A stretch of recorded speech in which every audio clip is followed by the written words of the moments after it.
கடலாய் பேசிடும் வார்த்தைகள் யாவும் துளியாய் துளியாய் குறையும். மௌனம் பேசிடும் பாஷைகள் மட்டும் புரிந்திடுமே.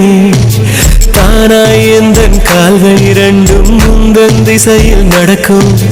தூரம் நேரம் காலம் எல்லாம் சுருங்கிடுமே. இந்த காதல் வந்து விட்டால் நம் தேகம் மிதந்திடுமே. விண்ணோடும் முகிலோடும் விளையாடி திரிந்தே